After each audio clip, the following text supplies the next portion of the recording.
pada tahun 2000 sampai 2008 sebagai PFM ahli pertama pengujian yang pada tahun 2009 sampai 2010 menjadi PFM ahli muda pengujian, pada tahun 2011 dan 2012 sebagai PFM ahli muda pemeriksaan, pada tahun 2012 sampai 2020 sebagai PFM ahli media pemeriksaan, 2021 sampai sekarang PFM ahli media infokom, pada tahun 1999 sampai 2014 apoteker penanggung jawab Apotek Sana Farma Padang. Kompetensi beliau yaitu sebagai Inspektur Obat Senior, Inspektur Kosmetik Kepala, Inspektur Obat Tradisional, Inspektur Pangan, Inspektur CDOB, Penyuluh Keamanan Pangan. Untuk penghargaan diberikan Satya Lencana Karya Satya 10 pada tahun 2016, Satya Lencana Karya Satya pada tahun 2020. Pengalaman organisasi sebagai Bendahara Umum Ikatan Apoteker Indonesia Sumatera Barat periode 2010 sampai 2014, Bendahara Umum Ikatan Apoteker Indonesia Sumatera Barat periode 2014 sampai 2018. Wah, sangat hebat sekali Ibu Linda ini. Kita harus seperti beliau ya teman-teman untuk selalu bersemangat dalam menempuh pendidikan. Sekian dari saya untuk pemaparan materi. Untuk materi selanjutnya akan dibacakan oleh Ibu APT Linda. Baik Ibu, Ibu apa kabar hari ini? Apakah sehat Ibu?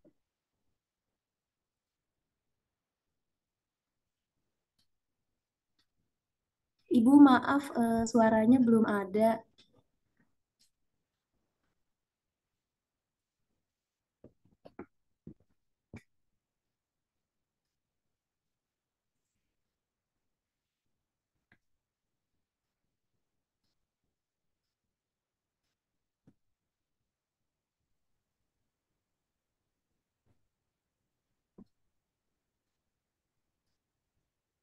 Halo, Halo Ibu, ada terdengar ini? ya Ibu sudah terdengar. Udah terdengar ya. Apa kabar Ibu? Apakah sehat? Ah, Alhamdulillah sehat. Alhamdulillah.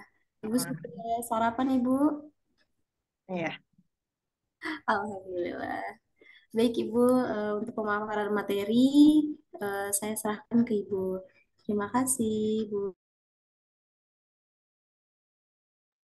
kita mulai. Iya Ibu. Nah,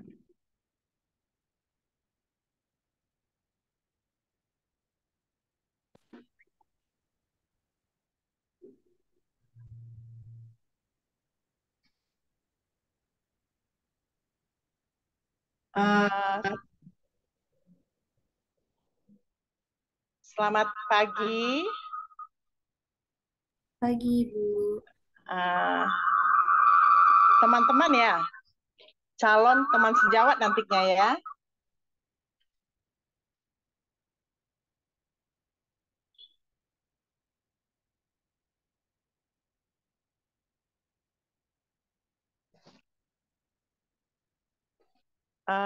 Terima kasih atas kehadiran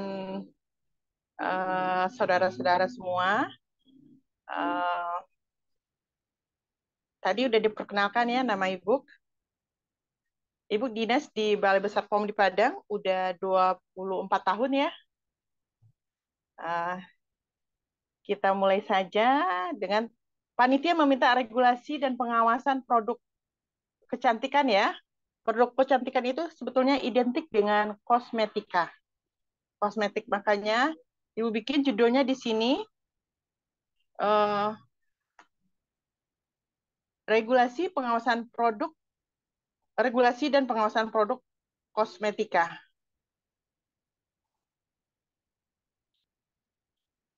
Lanjut,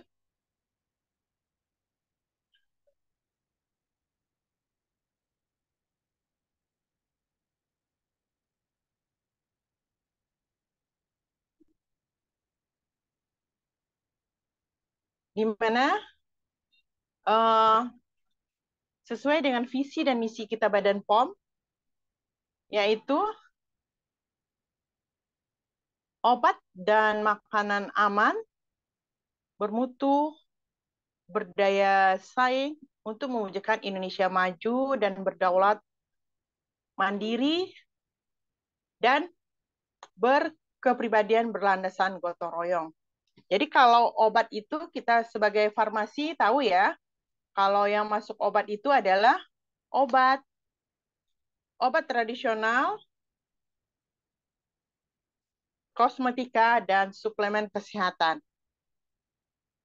Kalau obat tradisional itu ada obat terstandar, ada eh, obat tradisional betul, ada satu lagi apa? Hebat terstandar, fitofarmaka satu lagi. Sudah ada yang kenal itu jenis-jenis dari obat tradisional? Sudah, Bu. Sudah ya. Jadi itulah pekerjaan kita juga mengawasi produk-produk tersebut ya, 5 community daripada produk yang kita awasi. Terus apa misi dari Badan POM itu?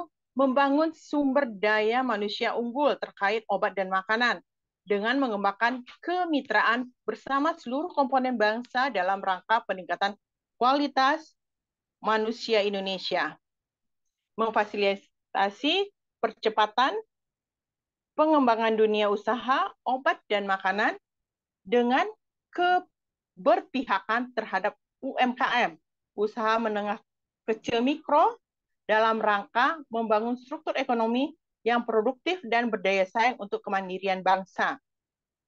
Kemudian meningkatkan efektivitas pengawasan obat dan makanan, serta penindakan kejahatan obat dan makanan melalui sinergi pemerintah pusat dan daerah dalam kerangka negara kesatuan guna perlindungan bagi segenap bangsa Indonesia dan memberikan rasa aman bagi seluruh warganya. Kemudian pengelolaan pemerintah yang bersih, efektif, dan terpercaya untuk memberikan pelayanan publik yang prima di bidang obat dan makanan. Ibu informasikan juga, Balai Besar POM di Padang adalah balai besar yang telah memenuhi WBPM, yaitu wajah bebas birokrasi melayani. Jadi, untuk pelayanan publik pun kita akan menuju pelayanan yang prima. Lanjut slide berikutnya.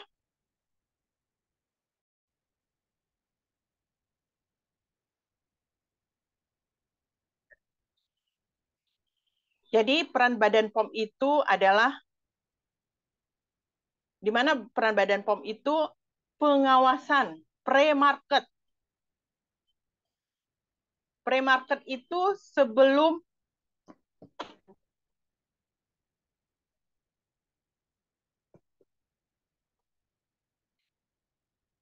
pre-market itu adalah sebelum didistribusikan.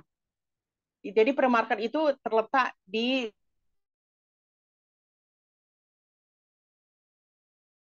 dan post-market setelah dipasarkan, setelah didistribusikan, menjamin keamanan, mutu, dan kemanfaatan dari produk yang beredar.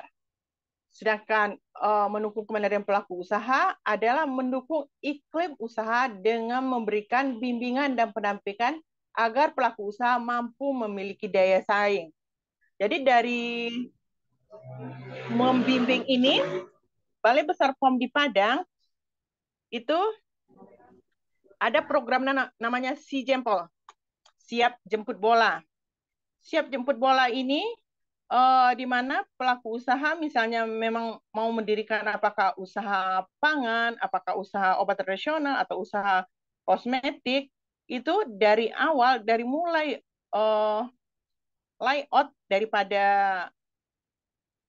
tempat produksi yang akan dibangun, itu akan dibimbing oleh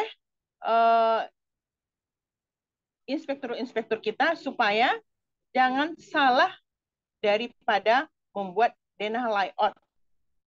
Jadi alur produksinya bagaimana, bangunannya bagaimana, itu akan dibimbing. Dan itu semuanya gratis. Kemudian pemberdayaan masyarakat,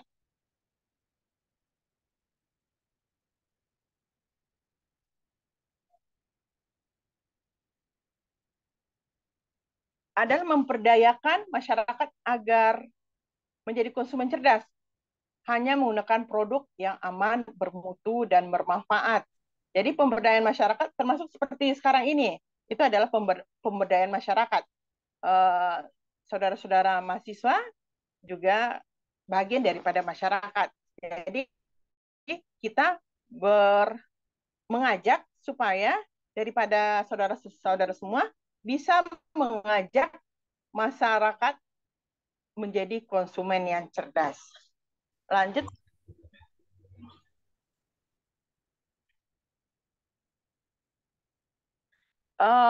Dalam Permenkes nomor 1176 tahun 2010, kosmetika adalah bahan sediaan yang digunakan pada bagian luar tubuh. Epidermis, yaitu seperti pelembab, tabir surya. Sedangkan pada rambut, itu kita gunakan sampo, hair conditioner, pewarna rambut. Pada kuku, nail, atau cat kuku ya. Kemudian pada bibir, itu adalah lipstick, lip gloss, apalagi itu. Macam-macam ya. Pensil lip ya, pensil bibir juga ada.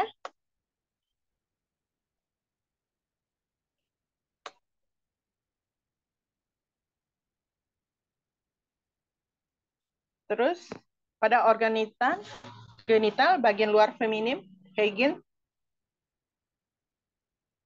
dan banyak yang lain juga seperti untuk pria itu ada apa namanya cukur, sabun cukur.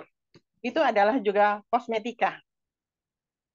Kita lanjut slide berikutnya.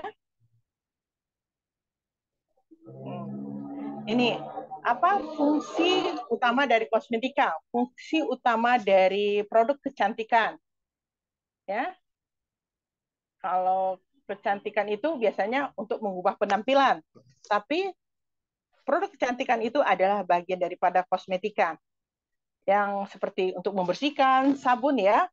Biasanya setelah kita bermake up, kita akan menggunakan sabun untuk membersihkannya ya. Untuk mewangikan, untuk mengubah penampilan. Ini biasanya di salon-salon ya. Biasanya kalau pakai bedak, pakai eyeshadow, pakai blush on, pakai eyeliner, itu adalah untuk mengubah penampilan. Dan untuk memperbaiki bau badan, itu adalah deodoran, dan melindungi atau memelihara tubuh pada kondisi baik. Biasanya untuk tabir surya. Biasanya kalau kita ke pantai, ke laut, itu menggunakan tabir surya ya, yang mengandung apakah SPF 15 atau SPF 30. Sedangkan kosmetika itu tidak digunakan untuk mengobati atau mencegah penyakit. Kalau sudah untuk mengobati, kalau untuk mengobati itu adalah jatuhnya kepada obat ya. Kosmetika dapat dibuat dalam beragam bentuk sediaan. Beberapa contoh masing-masing bentuk sediaan sebagai berikut. Padat ya, apakah itu sabun itu berbentuk padat, lipstick juga berbentuk padat, garam mandi. Biasanya garam mandi ini banyak diproduksi oleh kosmetika yang berasal dari Bali ya. Diostik, rempah-rempah, bedak dingin, atau stik pensil. Bedak dingin ini bedak beras ya. Kalau di daerah Padang, daerah Sumatera Barat ada bedak dingin. Bedak bareh istilahnya sama kita ya. Ini karena ada yang dari Maluku juga ya. Ada yang dari Jawa juga. Jadi kalau di Minang itu di daerah Sumatera Barat bedak dingin itu bedak bareh namanya. Kemudian serbuk berupa serbuk tabur atau serbuk kompak ya. Tengah pada pomade, ini biasanya bapak-bapak yang menggunakan. Terus krim cukur seperti ada juga berbentuk gel, sabun mandi, pasta gigi, berbentuk cair, edekolon, pewangi badan, minyak rambut, pembersih kulit muka, penyegar kulit muka, astringent. Cairan kental seperti sabun mandi, minyak mandi, dan aerosol, hairspray ya. Kemudian suspensi, lulur, bedak cair atau mangir.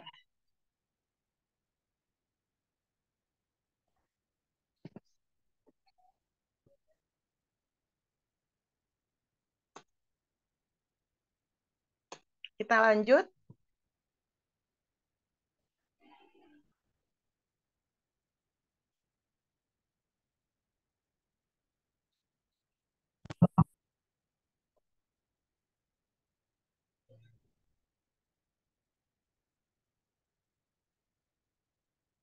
Suatu produk bukan termasuk kosmetika jika dia dapat menyembuhkan atau mengobati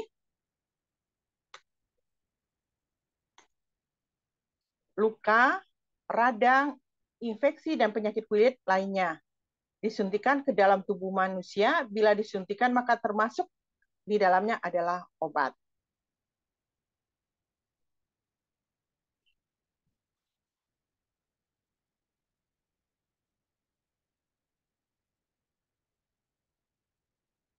Lanjut.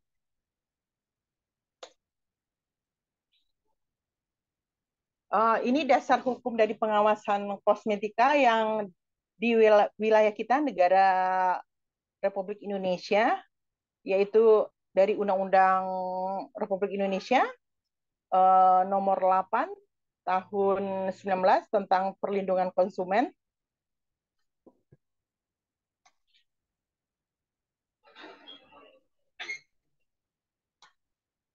Kemudian Undang-Undang Republik Indonesia nomor 32 tahun 2002 tentang penyiaran, 36 tahun 2009 tentang kesehatan, PP 7298 tentang pengamanan sediaan farmasi dan alat kesehatan, PP nomor 51 tentang pekerjaan kefarmasian, PP 24 2018 pelayanan perizinan berusaha terintegrasi, Peraturan Menteri Keuangan, Peraturan Menteri Perdagangan, Peraturan Menteri Kesehatan 96 tahun 97 tentang wadah, pembungkus, penandaan, serta periklanan kosmetik dan alat kesehatan itu memang diatur oleh pemerintah kita.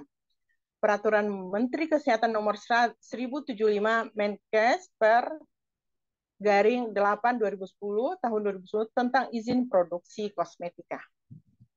Lanjut.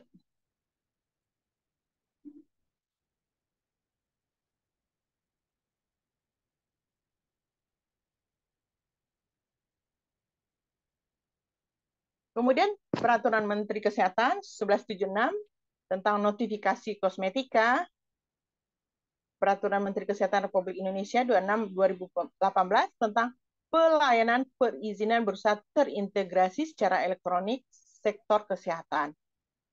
Kemenkes RI nomor 386 tentang pedoman periklanan obat bebas, obat tradisional, alkes, kosmetika, perbekalan kesehatan rumah tangga, dan makanan minuman.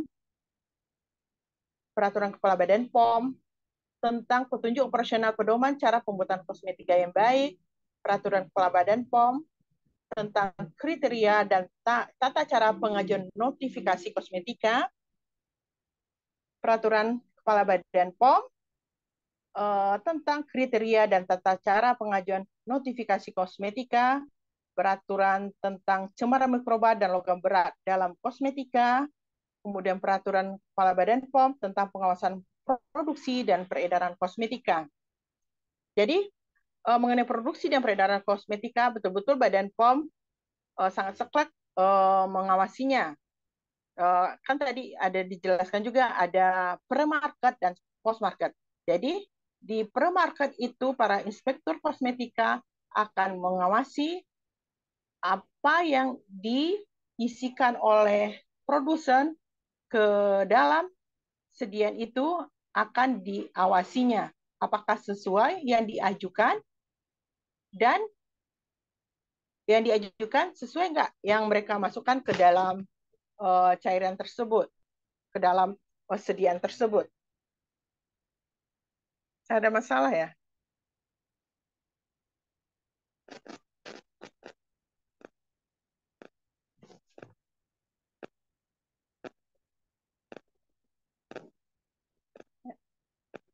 Kita lanjut ke slide berikutnya.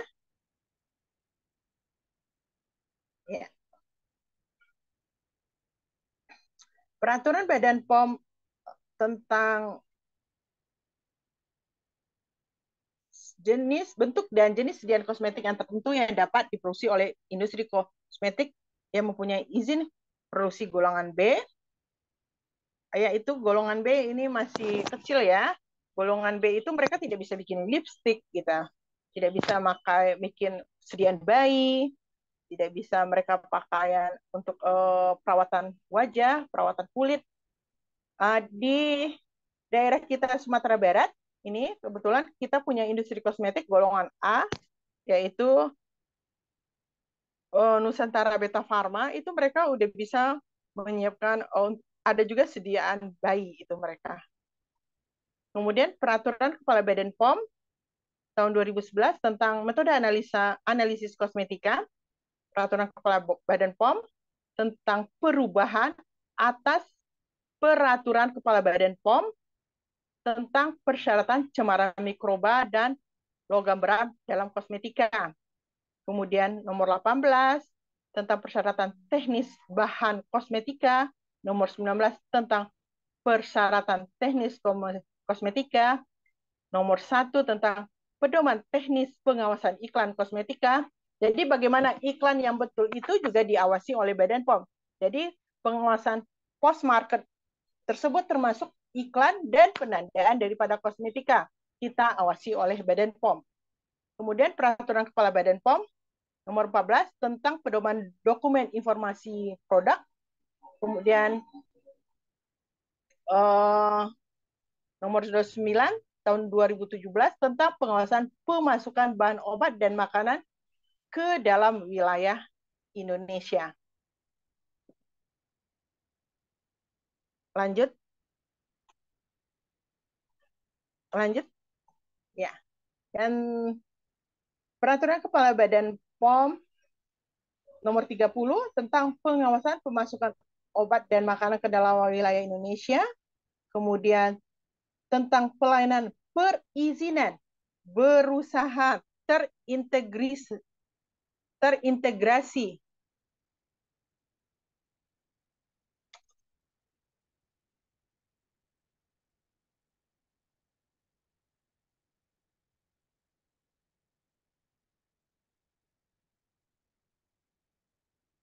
secara elektronik sektor obat dan makanan, peraturan Kepala Badan POM tentang standar pelayanan publik di lingkungan Badan POM, kemudian tentang cara pembentukan kosmetika yang baik,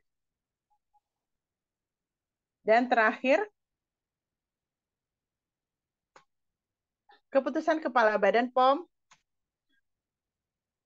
tentang kosmetika.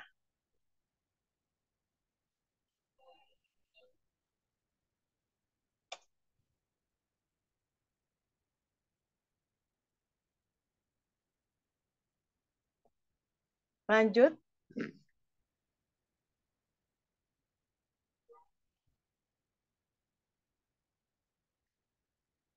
Jadi, sistem pengawasan kosmetika tadi di awal udah apakan? Ada pre-market evaluasi dan post-market surveillance, kemudian ada sanksinya juga kalau tidak sesuai ya. Seperti sarana daripada produksi kosmetika harus menerapkan sistem cara pembuatan kosmetika yang baik, CPKB. Dan produk yang dihasilkan adalah produk itu produk ternotifikasi ya. Kemudian mungkin saudara-saudara bisa lihat notifikasi daripada kosmetika, registrasi pada kosmetika itu bisa dilihat sekarang mungkin terlihat ada namanya NA, NB, NC, ND, NE, itu yang A, B, C, D, E itu adalah menggambarkan benua. Kalau N-nya itu adalah notifikasi. Yang banyak masuk ke daerah kita Indonesia itu adalah NA, notifikasi Asia. Apakah itu produk dari Thailand, produk dari Cina, itu masih NA karena masih benua Asia ya. Produk Korea itu juga ada NA-nya juga. Nomor NA istilahnya ya, nomor notifikasinya diawali dengan dua huruf angka yaitu NA.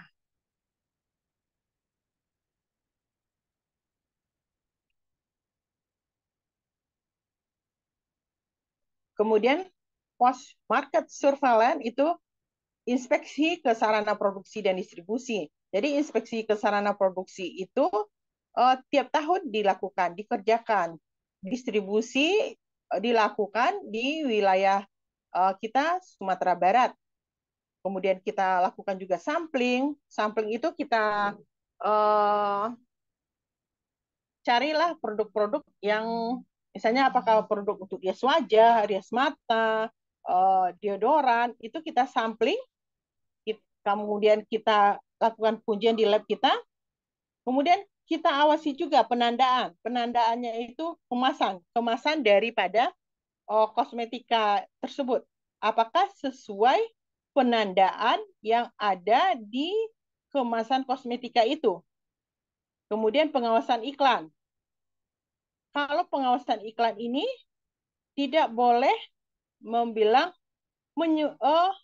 akan bagus 100%, akan kinclong, akan 100% akan bersih. Nah, itu tidak boleh.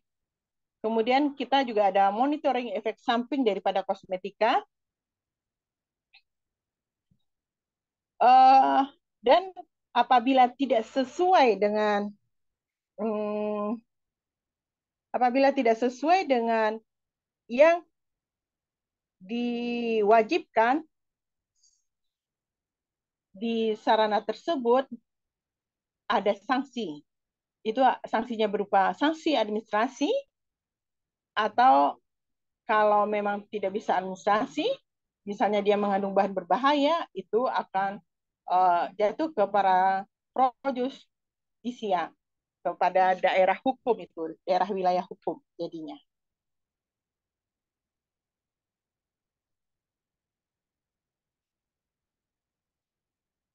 Lanjut.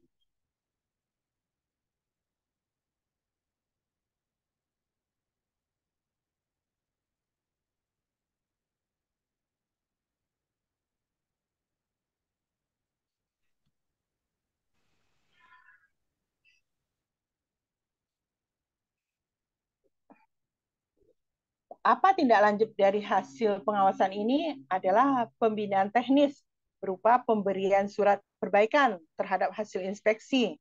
Apakah itu pada fasilitas produksi? Yang ini OTSKK ini adalah karena kedeputiannya sama di Badan POM, obat tradisional, suplemen kesehatan, dan kosmetika. Ini artinya ya, OTSKK itu ya.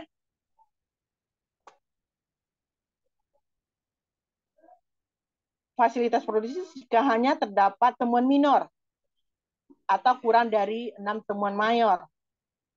Kemudian apabila fasilitas distribusi hanya terdapat temuan minor saja. Kalau khusus untuk OT dan SK, penandanan iklan jika terdapat beberapa temuan minor. Kalau untuk kosmetik, ada PSE dan PSFF jika terdapat temuan minor ya.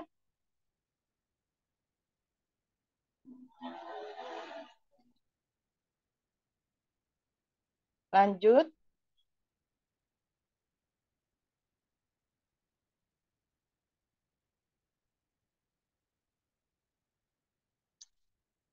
Pengawasan dilanjutkan terdiri dari pengawasan rutin. Pengawasan rutin ini yang biasa memang udah kita rencanakan dari awal tahun. Itu setahun itu kita udah ada perencanaannya. Bulan berapa kita akan mengawasi produksi yang ada di daerah Bukit Tinggi, di daerah Padang, di daerah Padang Pariaman, begitu juga distribusi yang ada ya di daerah wilayah kerja Balai Besar POM di Padang. Kemudian ada pengawasan dalam rangka penanganan khusus. Ini penanganan khusus ini bekerja sama biasanya dengan stakeholder yang lain, dengan kepolisian, dengan perdagangan kita bekerja samanya. Kemudian tindak lanjut hasil pengawasan itu dapat berupa pembinaan teknis dan atau sanksi administratif. Lanjut.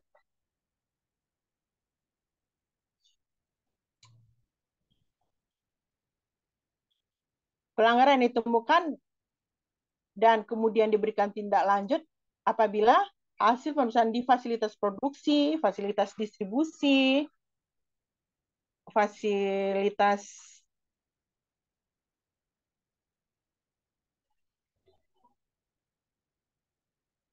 tidak sesuai dengan ketentuan, tidak memenuhi ketentuan ya, itu akan ada sanksinya. Kemudian ada hasil kajian keamanan, khasiat, manfaat, dan mutu daripada obat tradisional, kosmetika, suplemen kesehatan, dan kosmetika. Kemudian pengajian kajian terhadap data pengawasan penandaan promosi daripada iklan, kemudian hasil kajian terhadap data pengawasan peredaran, apakah itu kita laksanakan secara daring ataupun luring ya. Kemudian hasil audit dokumen informasi produk ya. Jadi kalau kosmetika ini ada dokumen informasi produk. Dokumen informasi produk itu memuat semuanya. Bagaimana bahan baku tersebut berasal, siapa pemasoknya juga, terus bagaimana daripada cara kita mengolah produksinya sampai pengemasannya. Di dokumen informasi produk itu harus tercantum dengan lengkap dan terinci. Lanjut. Bila ditemukan pelanggaran peraturan undang-undang yang tidak termasuk dalam ketentuan pemberian teknis, akan ada sanksi administratifnya, yaitu peringatan, penarikan, pemusnahan, penghentian sementara kegiatan (PSK). Di mana kalau peringatan itu ada pencabutan sertifikat CPOTB, cara pembuatan obat tradisional baik, pemenuhan aspek CPOTB, sertifikat CPKB, cara pembuatan kosmetik yang baik, sertifikat pemenuhan aspek CPKB, kemudian pembatalan pencabutan nomor izin edar, dan diumumkan kepada publik, dan ada rekomendasi kepada instansi terkait sebagai tindak lanjut dari kita, Badan POM, dari hasil pengawasan dari Badan POM. Lanjut.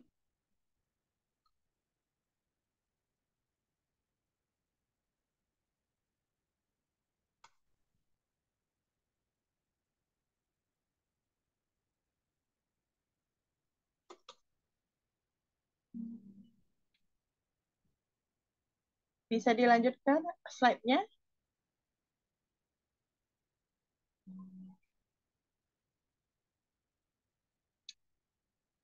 Pengenaan sanksi administratif dalam pasal 6 tadi tidak menghapuskan pengenaan sanksi perdataan atau sanksi pidana sesuai dengan ketentuan peraturan perundang-undangan. Pengenaan tindak lanjut hasil pengawasan yang sedang berproses sebelum berlakunya POM ini tetap diproses berdasarkan ketentuan Kepala Badan POM tahun 2015 tentang pedoman tindak lanjut hasil pengawasan obat tradisional, kosmetika, suplemen kesehatan. Lanjut.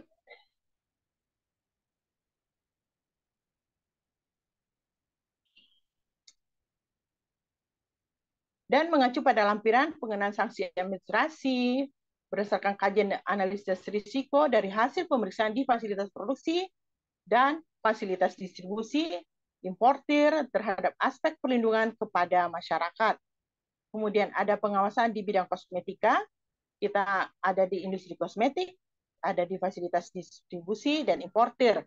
Kalau di Balai POM Padang, kita belum ada importir ya, kita yang ada fasilitas distribusi kalau di Padang. Tapi kalau di daerah kayak Balai Batam itu mereka melakukan juga, mengawasi juga di fasilitas importir ya.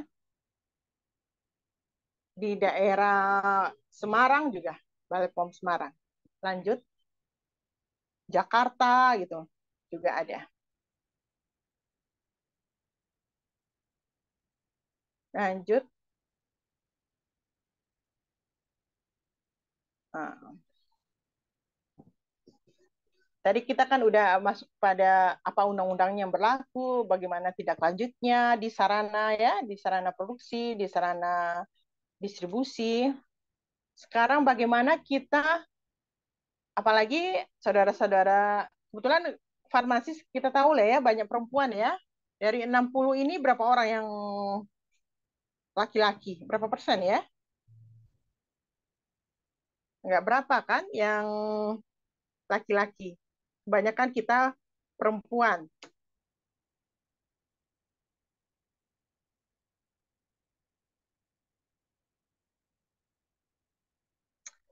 Eh, Cek klik. Kita ada ini, salam cek klik ya. K itu adalah kemasan. Kemasan daripada kosmetika itu harus dalam kondisi baik.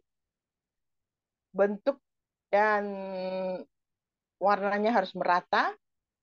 Kemudian kemasan tidak dalam kondisi penyok atau rusak, itu jangan kita beli. Kemudian kondisi kosmetik tidak terjadi perubahan apakah warna, bau, dan konsisten daripada produk. Jadi biasanya kita misalnya pakai kosmetika untuk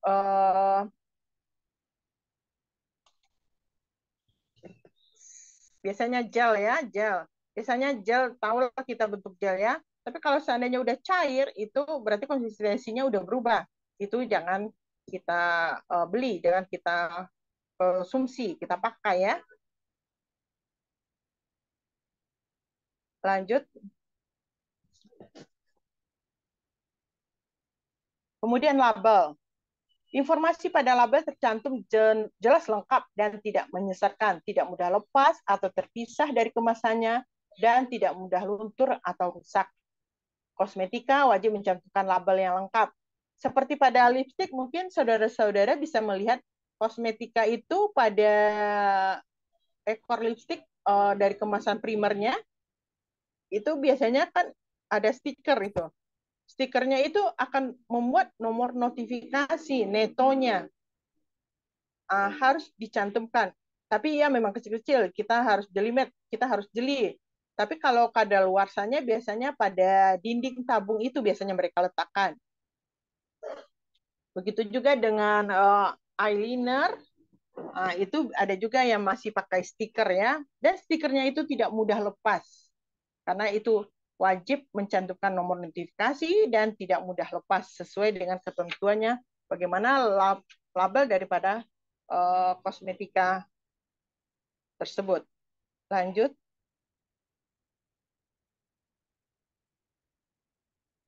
Nih, izin edar kosmetika. Yang kosmetika wajib memiliki izin edar daripada Badan POM.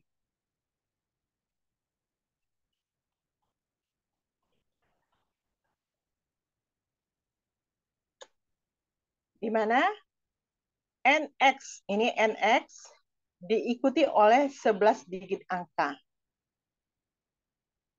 Kode benuanya itu seperti Asia, yang Ibu bilang tadi, Australia, Eropa, Afrika, Amerika. Dan 12 adalah kode negara. Ini, 12 ini. Kalau kita Indonesia, ini kodenya adalah 18, kalau produk Indonesia. Kemudian angka 3 dan 4 adalah tahun terbit notifikasi, dan angka 5 sampai 11 itu adalah kode unik daripada industri tersebut. Jadi industrinya mau bikin kode apa itu diserahkan, makanya angka 5 sampai 11 itu adalah kode unik daripada suatu produk dari produsen pabrik kosmetika tersebut. Lanjut.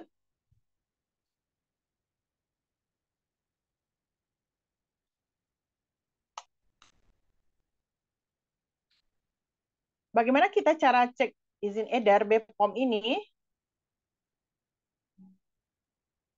Yaitu ada BPOM Mobile, ya.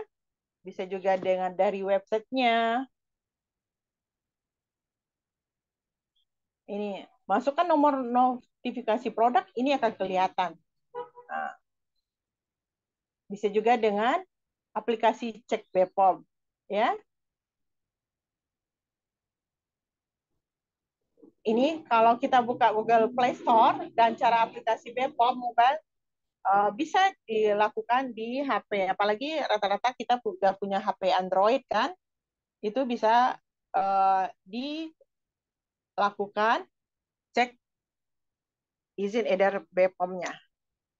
Ini tidak kosmetika aja, termasuk apakah itu obat, obat tradisional, suplemen kesehatan, pangan juga bisa dilakukan pengecekan daripada uh, nomor izin edar produk tersebut. Lanjut.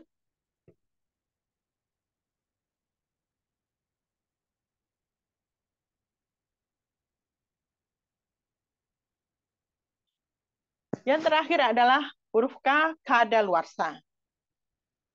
Kadaluarsa ini setiap kosmetik memiliki masa kadaluarsa. Jadi kalau seandainya saudara-saudara melihat ada yang tidak ada kadaluarsanya, tidak usah dibeli. Dan kalau memang tidak kelihatan, minta tolong sama pembelinya, sama penjualnya, di mana letak kadaluarsa produk tersebut. Tanggal kadaluarsa dituliskan dengan urutan tanggal, bulan, tahun, atau banyak juga orang yang bikin, produsen yang bikin bulan dan tahun. Seperti contoh 4 Februari 2021 atau ED 02 2021 ya. Ini N seperti ini contohnya NA ini batch-nya nomor sekian, ED-nya Februari 2021 ya. Nih, contohnya ini produk Santika Sunscreen ya. Lanjut.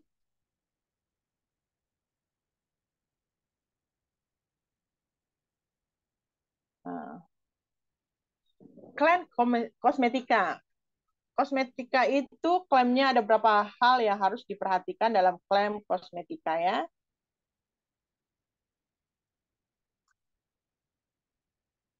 Yang boleh itu objektif dan tidak merendahkan produk perusahaan lain ya. Tidak berlebihan dan tidak boleh menyesatkan. Merupakan suatu kebenaran yang dapat dipertanggungjawabkan secara ilmiah. Kemudian tidak boleh menyimpang dari sifat keamanan, kemanfaatan, dan cara penggunaan kosmetika. Tidak boleh seolah-olah berfungsi sebagai obat, ya, itu tidak boleh.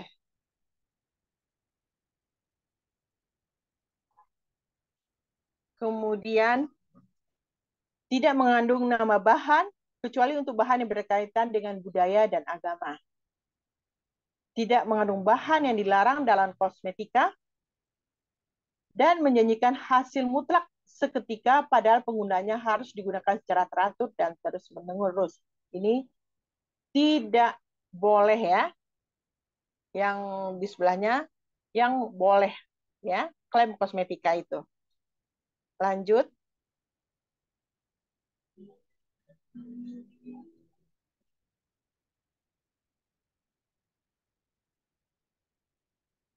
Bagaimana tips kita memilih kosmetik? Apalagi sekarang banyak kosmetika yang dijual online ya.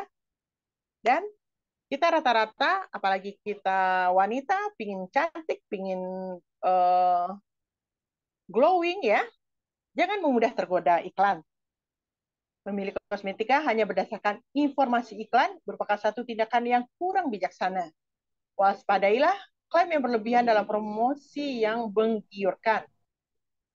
Membeli di tempat yang resmi, langsung beli di apotek, toko obat, swalayan, atau minimarket yang resmi. kalau kita membeli di tempat yang resmi, biasanya mereka apapun produk yang mereka beli itu mereka akan menyimpan eh, faktur pembelian mereka. Jadi kalau ada komplain itu mereka akan bisa melakukan retur barangnya kepada tempat mereka beli ke distributor besarnya. Kemudian apabila kita beli dari online, belilah di official store atau website resmi memiliki rating baik ya. Jadi kita kan kayak di Shopee itu ada rating 5, rating 4 ya, atau di Lazada itu kita harus melihat itu mana rating yang terbaik yang akan kita beli. Jadi jangan kita karena harganya murah, diskon sekian persen, tahu-tahu kadaluarsanya hampir dekat atau rupanya mengandung bahan berbahaya ya, tidak ada nomor notifikasinya. Jadi kita harus cerdas memilih